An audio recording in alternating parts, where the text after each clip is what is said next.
Does Fire Force actually have the strongest fire user? You would think so with a name like Fire Force, but there's actually a bunch of characters in other anime that are a lot stronger than you would think. So much so that they might even rival Shinra. That's why in this video, I'd like to rank the 10 strongest fire users in anime, analyze some of the more underrated characters and their abilities, and decide which of these characters is really the strongest. To start, let's just lay out a few ground rules. First of all, this list will be exclusive to anime characters only. So as much as I'd love to include someone like Zuko, Avatar technically isn't an anime, so I can't really do that. Second, this list will be exclusive to characters that primarily use fire-based attacks. So someone like Sasuke won't be on this list because although fire is a prominent theme with Uchihas, they primarily rely on other abilities like the Sharingan or Susanoo. Finally, like any power ranking, I will be including the usual factors like speed, power, strength, durability, intelligence, and probably more.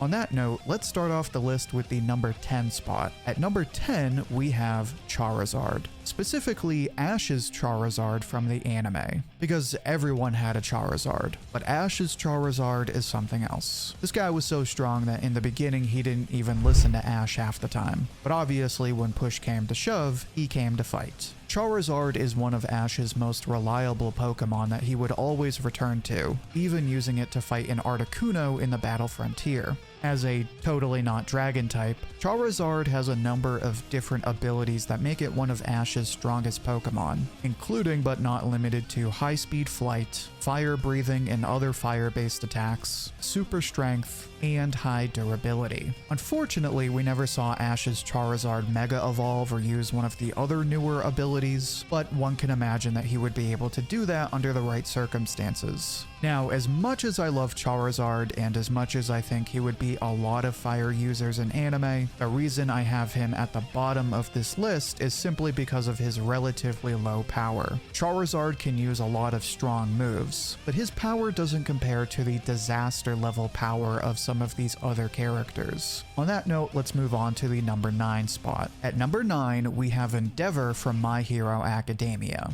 As the number 2 hero, he is incredibly strong, and like many fire users, his entire battle plan revolves around burning his opponent. So much so that if he can't use his quirk or he overheats, then he's probably going to lose. He also has a ton of different attacks, from basic projectiles, the Hell Spider technique that cuts through enemies, and of course, his best attack.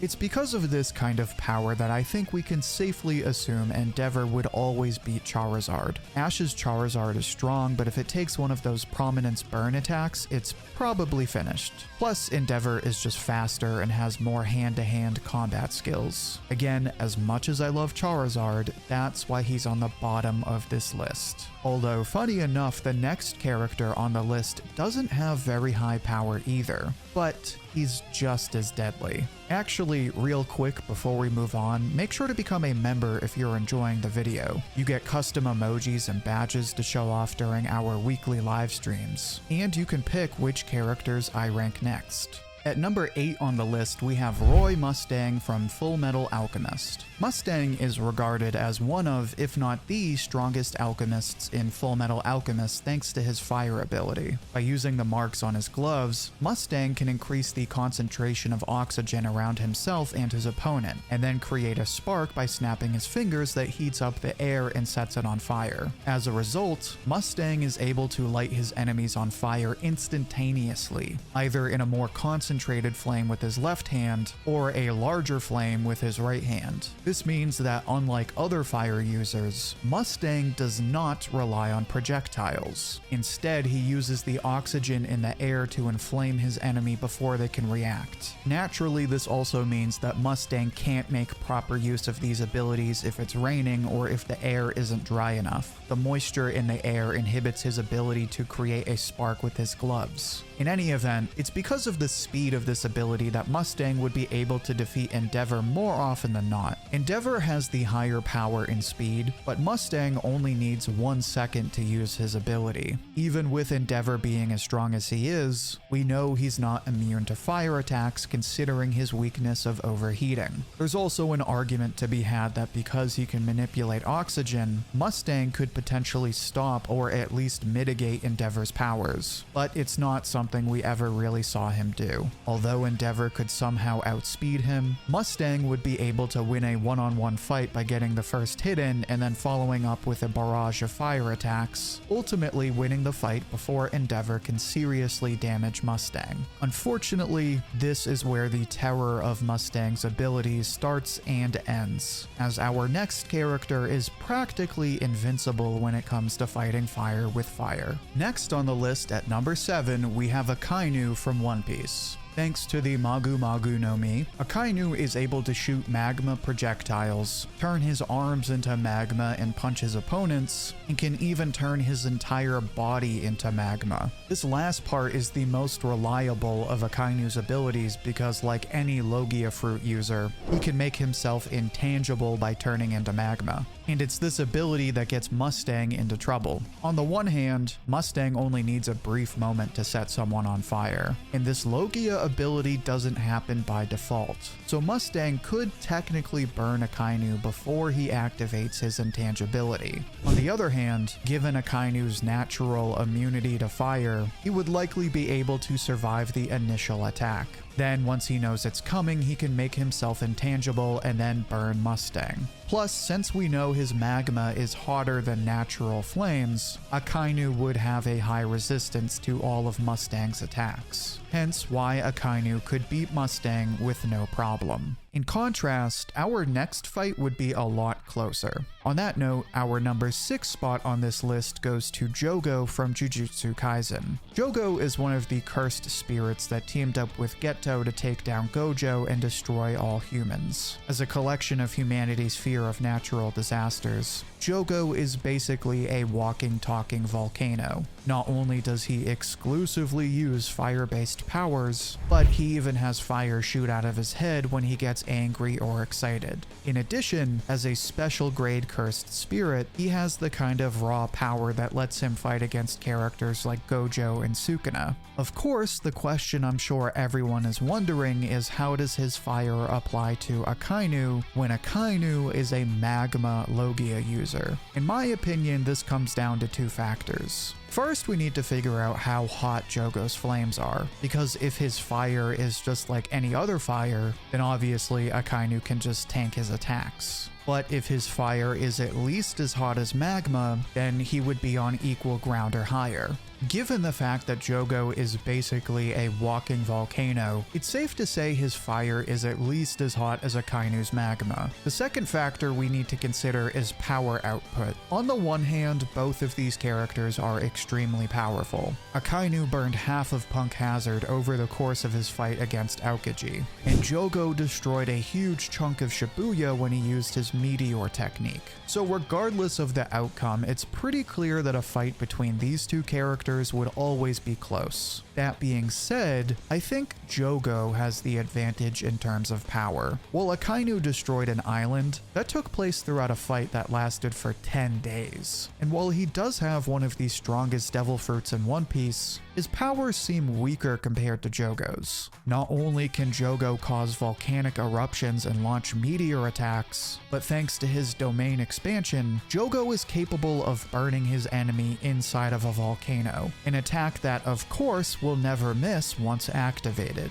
So again, while it would be a nail-biter, I think Jogo would win due to the power advantage. Now at this point, we're getting into the top 5 of this list. As much as I think all of these characters were hard to rank, these next 5 were even harder to rank, especially considering how strong Jogo is. But unfortunately, this next character would be able to beat him without breaking a sweat. Starting off with number 5, we have Mereoleona from Black Clover. And I know that ranking a Black Clover character over a Jujutsu Kaisen character is an instant dislike for a lot of you, but I love Black Clover, so you can stay hating. Plus, in the context of Black Clover, it seems pretty clear that Jogo wouldn't be able to damage Mereoleona. She has a vast amount of magic that she uses for her Calidus Brachium ability, her Hellfire Incarnate ability where she practically turns into fire, as well as Flame Burial where she combines these two abilities. Using these abilities and her high-level magic, Mereoleona stands as one of the all-time strongest characters in Black Clover, arguably strong enough to be Wizard King.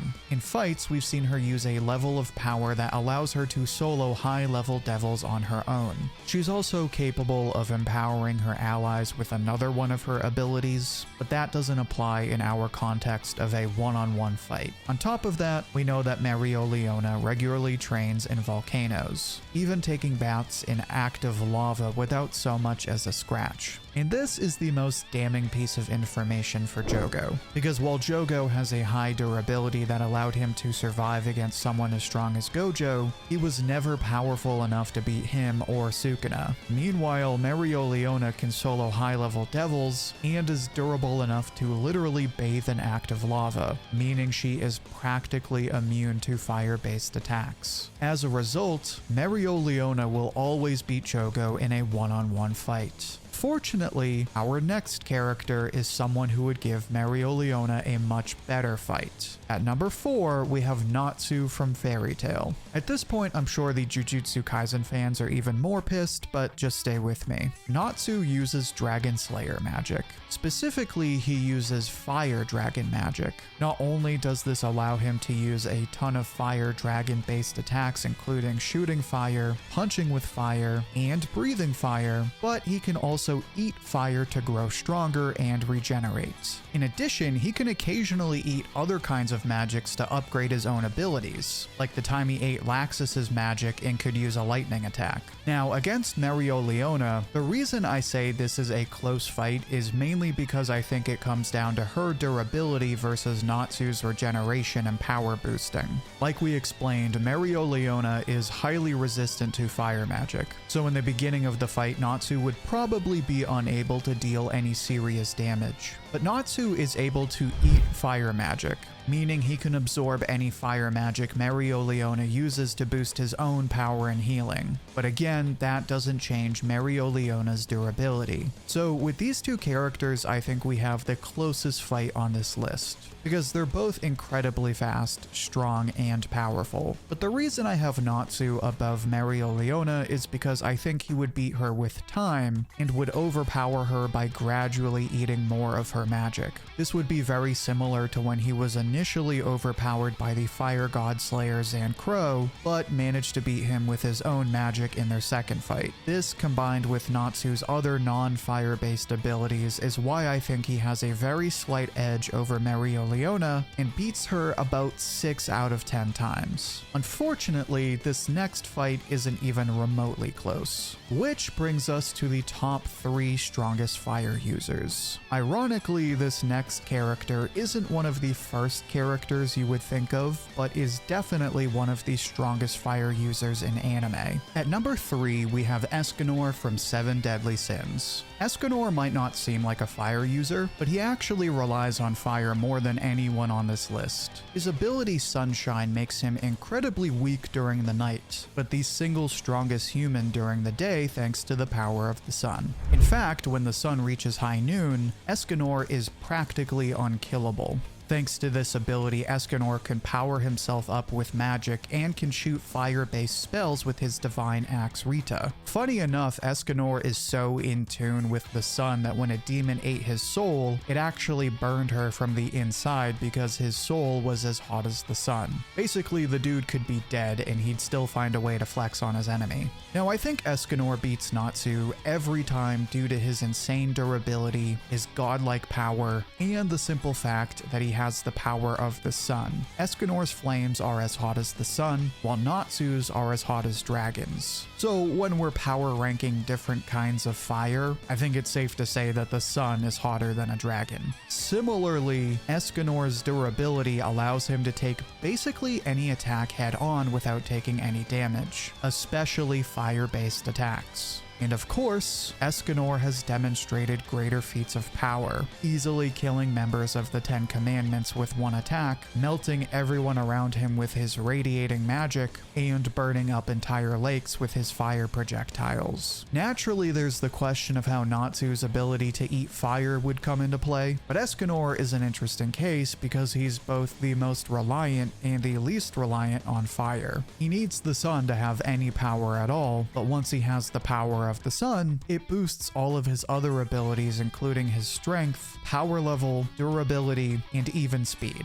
So while Natsu could power up by eating Escanor's fire spells, Escanor would continue to grow stronger depending on the time of the fight. For this reason, it seems pretty obvious that Escanor would easily beat Natsu even with his regeneration. Now, moving on to a much closer fight, at number 2 we have Genryusui Shigekuni Yamamoto. As the oldest remaining member of the original Gotei 13 and the captain commander of the Gotei 13, Yamamoto is arguably the strongest character in Bleach, especially since the only times he ever loses is when his enemy comes up with some super sneaky scheme. In a one-on-one fight, Yamamoto is untouchable. Thanks to his Zanpakuto, Yamamoto can make the air so dry that it becomes practically impossible to breathe and dries up everything around him. On top of that, he has one of the strongest and most unique Bankai, Zanka no Tachi, allowing him to focus fire into the tip of his sword, cover himself in ridiculously hot flames, and can even summon the ashes of his slain enemies to form an army of the dead. Now, for the purposes of this discussion, we're going to assume that Escanor is fighting during the day.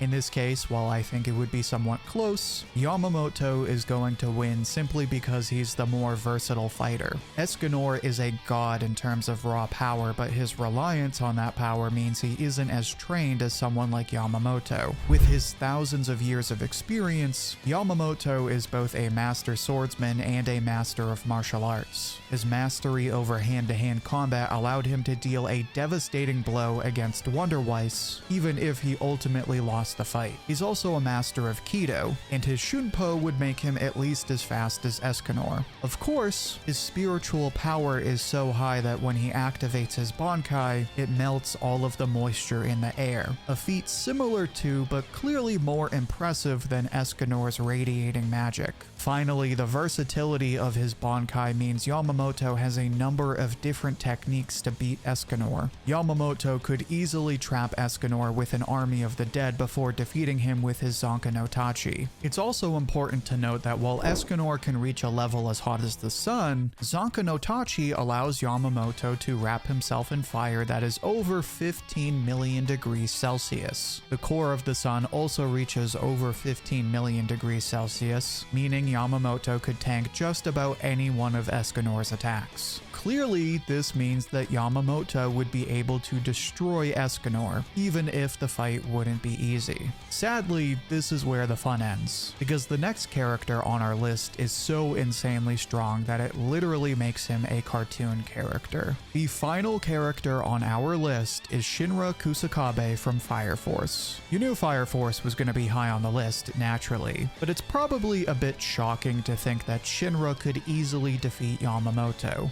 Unfortunately, this is getting into spoiler territory, so if you don't want to get spoiled on Season 3 of Fire Force, then this might be a good time to leave the video. But for anyone who doesn't care about spoilers, there's a pretty clear reason why Shinra will always beat Yamamoto. Shinra is a third-generation pyrokinetic, meaning he can generate fire whenever he wants. He specifically does this using his feet, but by using several different hand signs, he can control the energy level and speed of his fire.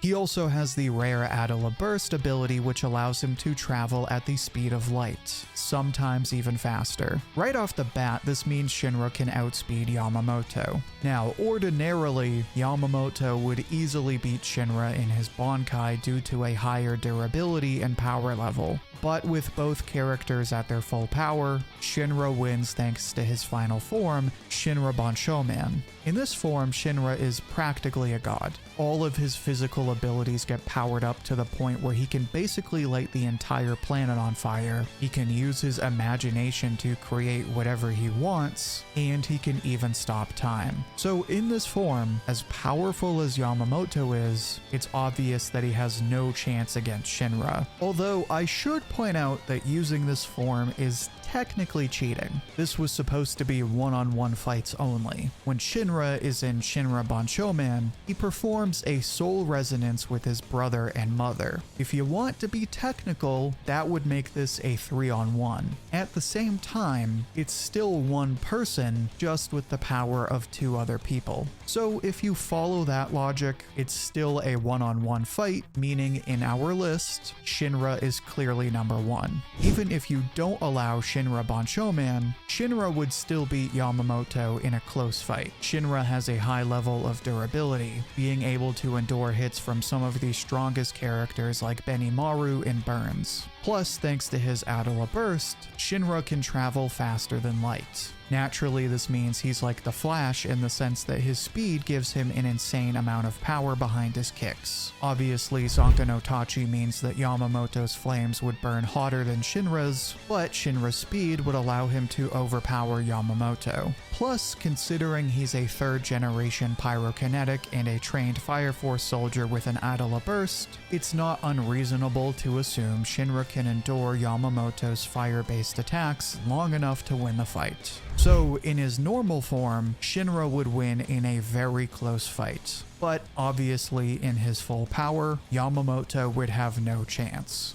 This means that as much as he's been hyped up for years, Shinra isn't just the strongest fire user in anime. He's also one of the all-time strongest characters. But what do you think? Is Shinra overrated? Is Yamamoto really the strongest? What about another character? Share your thoughts and see what everyone else has to say down in the comments. I'll pick my favorite and share it as comment of the week on my community tab. And don't forget to become a channel member. You get custom emojis and badges to show off in streams, you can pick which characters I rank next, and you can even get credited in future videos. Also check out my other anime discussions, which you can find in the playlist linked right here. Until then, thank you for watching, and I hope to hear from you soon.